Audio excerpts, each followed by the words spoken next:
Bismillahirrahmanirrahim. Assalamu alaikum, my dear friends, fellow students, viewers, and listeners.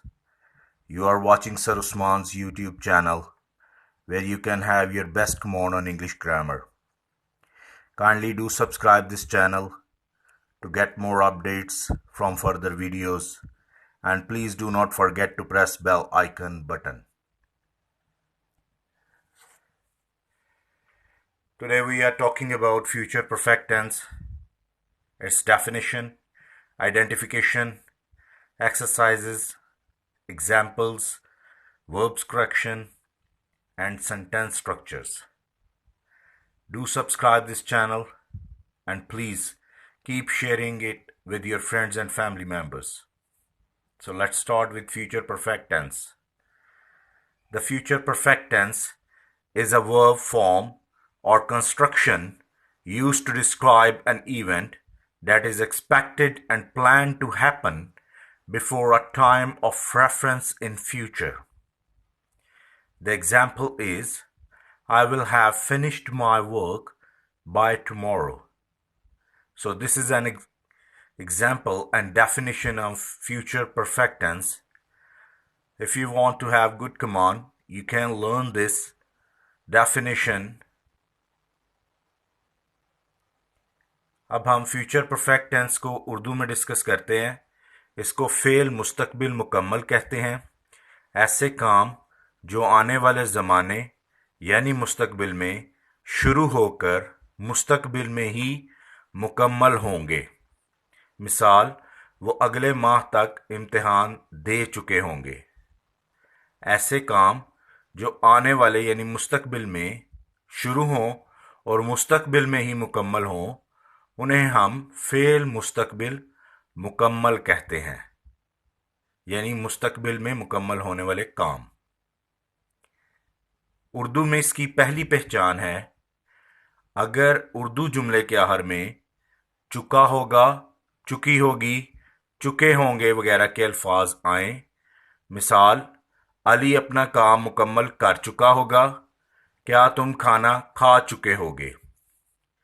चुका, चुकी, चुके, चूंकि ये फ्यूचर का है इसलिए इसके साथ होगा, होगी और होंगे आएगा।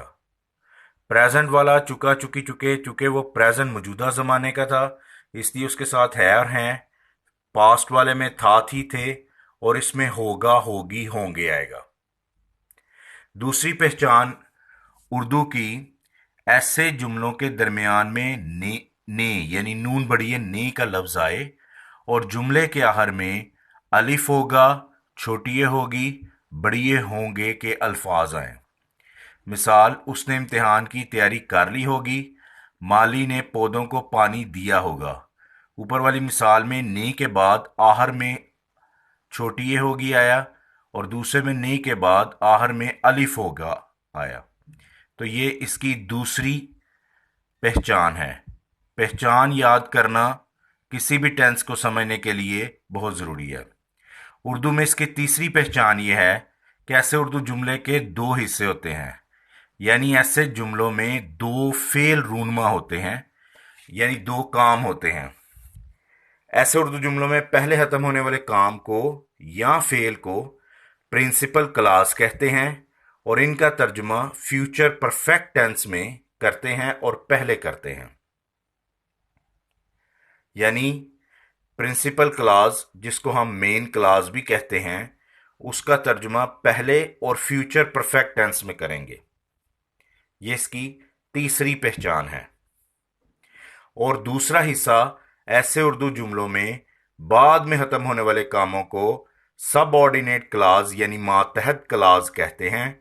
इनका तर्जुमा प्रेजेंट इंडेफिनिट टेंस में करते हैं और प्रिंसिपल क्लॉज के बाद करते हैं, यानी उसकी इंग्लिश प्रिंसिपल क्लॉज के बाद होगी। मिसाल है, अली के घर आने से पहले मेहमान जा चुके होंगे। तो इसमें जो प्रिंसिपल क्लॉज है, जो काम पहले ख़त्म हुआ, वो मेहमान जा चुके होंगे और इसका तर्जुमा हम फ्यूचर परफेक्ट में पहले करेंगे। अली के घर आने से, ये सब ऑर्डिनेट क्लॉज है और इसका तर्जुमा प्रेजेंट इंडेफिनिट में बाद में करेंगे। उसके बाद जी introduction in English. By next का एक लफ्ज़ है जो इसका तारुफ करता है सो by next, such a word represents future perfect tense. इसमें दो हेल्पिंग वर्ब या मददगार फेल इस टेंस में इस्तेमाल किए जाएंगे।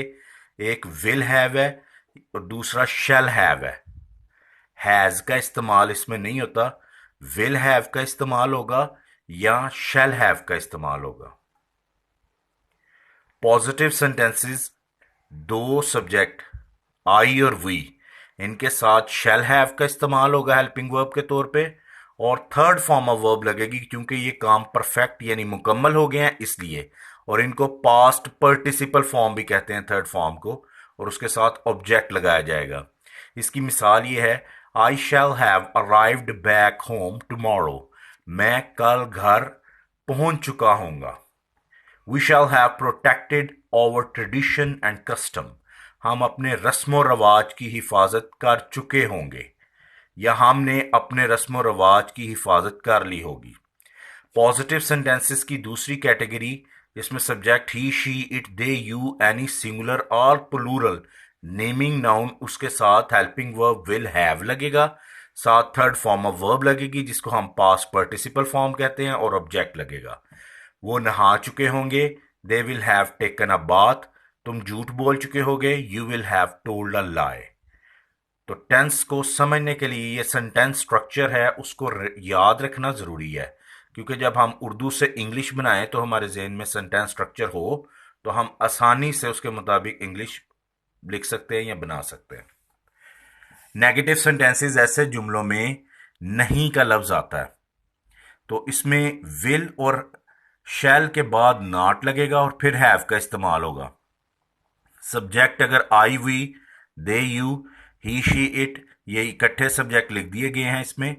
एनी सिंगुलर और प्लूरल नेमिंग नाउन हो तो उसके साथ विल या शैल, फिर नॉट, फिर have, third form of verb जिसे हम पास्ट पार्टिसिपल फॉर्म भी कहते हैं, उसके बाद ऑब्जेक्ट लगेगा।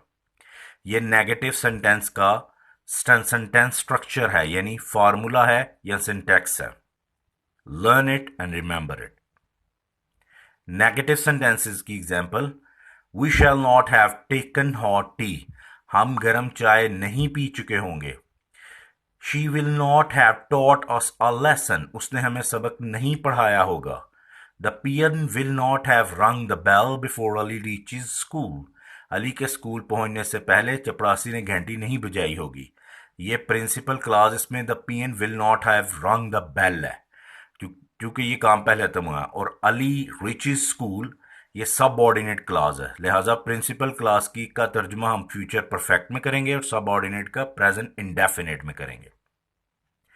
इंटेरोगेटिव सेंटेंस ऐसे जुमलों को कहते हैं जिनके शुरू में क्या का लफ्ज आए और आखिर में सवालिया निशान आए।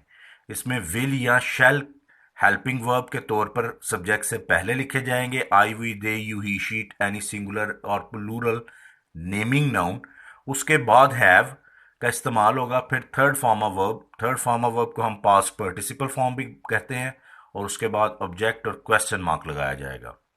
कीप रिमेंबर के सवालिया जुमलों में या इंटेरोगेटिव सेंटेंसेस में सवालिया निशान आखिर पे आना बहुत जरूरी है।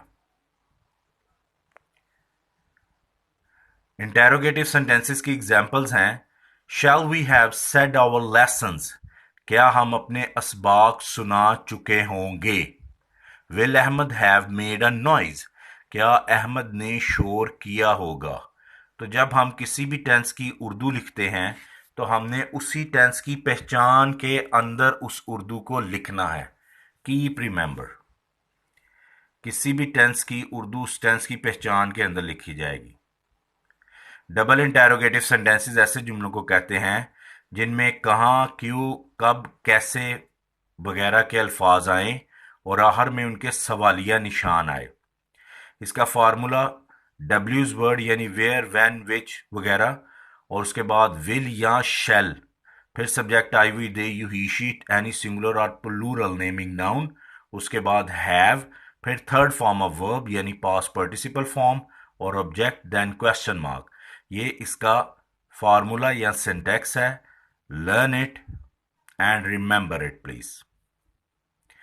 इसकी एग्जाम्पल्स में why will you have played cricket, तुमने क्रिकेट क्यों खेली होगी। या तुम क्रिकेट क्यों खेल चुके होगे। When shall we have done our work, हमने अपना काम कब किया होगा या हम अपना काम कब कर चुके होंगे। तो ये भी W's के फार्मूले के मुताबिक ही हैं। W's उसके बाद विल या शैल हेल्पिंग वर्ब, फिर सब्जेक्ट, फिर हैव, फिर थर्ड फॉर्म ऑफ वर्ब, फिर ऑब्जेक्ट। हु, कौन, इसके साथ आमतौर पर विल हैव का इस्तेमाल होता है और बहुत रेयरली शैल हैव का यूज होगा। हु प्लस विल या शैल हैव, फिर थर्ड फॉर्म ऑफ वर्ब, फिर object. Who will have knocked at the door, दरवाजे पर किसने दस्तक दी होगी, या दरवाजे पर कौन दस्तक दे चुका होगा। तो ये हु का इस्तेमाल है फ्यूचर परफेक्ट टेंस में। तो फार्मूले जो हैं, जो सिंटेक्स कहलाते हैं, उनको आपने याद रखना बहुत ज़रूरी है आपके लिए, ताकि सेंटेंस जो है वो सही उसकी फॉर्मेशन हो सके। These are the exercises for practice only for you. जो भी आपने पीछे लर्न किया है, जो सीखा है, उसको आप इनकी ट्रांसलेशन इनटू इंग्लिश करते हुए मज़ीद समझ सकते हैं कि आपने क्या सीखा है और आपने किस तरह सीखा है। ये आपके लिए हैं, चूँकि प्रैक्टिस करना बहुत ज़रूरी होता है। याद रखिएगा कि कोई भी टेंस आपको बगैर प्रैक्टिस के समझ नहीं आएगा। So keep practising, keep watching, keep viewing and keep subscribing as well.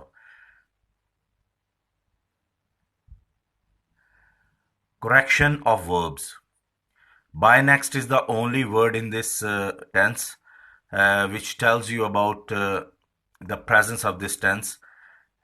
For example, he reach home by evening. Reach is written in bracket form. He will have reached home by evening. So by के बाद time आया है, लिहाजा हमें पता चलेगा ये future perfect tense का है, तो हम उसको उसी की सेंटेंस स्ट्रक्चर के मुताबिक हम उसी में उसको करेक्ट करेंगे। You not come to me by next Monday, next के बाद फिर टाइम आया मंडे, तो इसको भी हम उसी तरह करेंगे। You will not have come to me by next Monday. अगली वीडियो प्रेजेंट परफेक्ट कॉन्टिन्यूस के मुतालिक है। तो प्रेजेंट परफेक्ट कॉन्टिन्यूस की वीडियो देखने के लिए आप इस चैनल पर मौजूद रहिए, और ज़्यादा से ज़्यादा शेयर करने के लिए इसलिए कहा जाता है कि ज़्यादा से ज़्यादा लोग इससे फ़ायदा उठा सकें। जो स्टूडेंट्स लर्न करना चाहते हैं वो अच्छी तरह से लर्न कर सकें। अगर एक दफ़ा वीडियो में समझ नहीं आती आपको किसी टेंस की, आप कमेंट्स में नीचे लिखें, इंशाअल्लाह आपको सेटिस्फैक्ट्री आंसर दिया जाएगा। Thanks for watching.